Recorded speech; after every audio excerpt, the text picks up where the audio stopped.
పూర్తి వివరాలకు చదవండి రేపటి అక్షర శిల్పం దినపత్రికలో.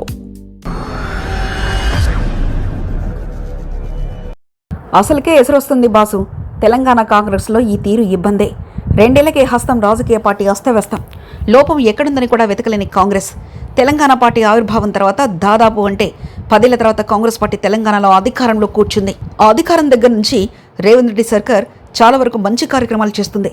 ఎవరూ దాన్ని కాదనలేరు. అయినప్పటికీ ఇప్పుడు కాంగ్రెస్ పార్టీలో కాస్త ఎక్కువ అతి విశ్వాసం కనిపిస్తుంది. వచ్చే ఎన్నికల్లో కూడా తాము గెలుస్తామన్న ధీమా ఆ పార్టీ నాయకుల్లో ఉంది. అయితే ప్రస్తుతం అది నిజం కాదని క్షేత్రస్థాయిలో తేలిపోతుంది. ఎందుకంటే కాంగ్రెస్ పార్టీ చేస్తున్న దానికంటే అధికారంలో ఉన్న కాంగ్రెస్ పార్టీ చేస్తున్న విధి విధానాలని ఎక్కువగా పట్టించుకుంటుంది తెలంగాణ ప్రజలు. కాంగ్రెస్ ప్రభుత్వం ఎక్కువగా అతి విశ్వాసం కనిపిస్తుంది. అధికారంలోకి వచ్చిన తర్వాత ఇక తిరుగులేదని ఎవరైనా అనుకుంటారు. వచ్చే ఎన్నికల్లో తమదే విజయమని భావించడం కూడా జరుగుతుంది. ఏ పార్టీ అయినా అధికారంలో ఉన్నప్పుడు అలాగే ఆలోచిస్తుంది. క్షేత్రస్థాయిలో ప్రజానాడిని పట్టుకునేవారు పెద్దగా ఉండరు. కానీ కాంగ్రెస్ ప్రభుత్వం అతి విశ్వాసం అసలుకే ఎసరు పెట్టేలా ఉందన్న కామెంట్స్ ఆ పార్టీ నుంచే వినిపిస్తున్నాయి. 10 ఏళ్ల తర్వాత అధికారంలోకి వచ్చిన కాంగ్రెస్ పార్టీ తిరిగి ఆ అధికారాన్ని నిలబెట్టుకుంటుందా అన్న అనుమానాలు సొంత పార్టీ నేతల్లోనే కలుగుతున్నాయి.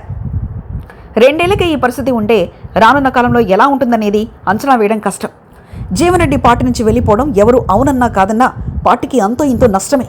ఇక ఆయన బీఆర్ఎస్లో చేరిపోయారు. బీఆర్ఎస్ నుంచి కొంతకాలం కింద కాంగ్రెస్లోకి వచ్చిన వారు కూడా కాంగ్రెస్లో కంఫర్ట్గా లేరు. వారు ఏదో ఆశించి కాంగ్రెస్ పార్టీలో చేరడం, అవి నెరవేరకపోవడం వంటి నిరాశకు కారణంగా చెప్పాలి.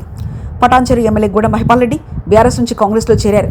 కాంగ్రెస్ కండువా కప్పుకున్న తర్వాత ఆయనకు విషయం అర్థమైంది. ఇక మొన్న జరిగిన శాసనసభలో బీఆర్ఎస్ ఎమ్మెల్యేతో కలిసి స్పీకర్ పోడియాన్ని ముట్టడించడంతో ఆయన కాంగ్రెస్కు దూరం అయ్యారనే చెప్పాలి. నిన్న పోచారం శ్రీనివాసరెడ్డి కూడా కాంగ్రెస్ నాయకత్వంపై అసంతృప్తి వ్యక్తం చేశారు. సిద్దాపూర్ రిజర్వాయర్కు నిధులు ఇవ్వడం లేదని, తన ఫోనును మంత్రులు కూడా తీయడం లేదని ఆయన బహిరంగంగానే చెప్పారు. ఇంకా ఎందుకు ఈ రాజకీయం అని ప్రశ్నించారు. ఇది కేవలం గూడెం మహిపాల్ రెడ్డి, పోచారం మాత్రమే కాదు, అనేక మంది పార్టీ ఫిరాయించి వచ్చిన వాళ్ళలోనూ ఇదే అభిప్రాయం వ్యక్తమవుతుంది. కాకుంటే అటు వెళ్తే ఏమవుతుందో తెలియక ఉండి ఏమీ చేయలేక మౌనంగా మిగిలిన ఎమ్మెల్యేలున్నారనేది వాస్తవం. కాంగ్రెస్ నాయకత్వం ఇప్పటికైనా ముందే మేల్కొనపోతే రానున్న కాలంలో ఎన్నికలు సమీపించే కొద్దీ మరింత గడ్డు పరిస్థితులు ఎదుర్కొనే అవకాశాలున్నాయనేది విశ్లేషకుల అంచనా. మరిన్ని కథనాల కోసం సబ్స్క్రైబ్ చేసుకోండి మీ అక్షర శిల్పం.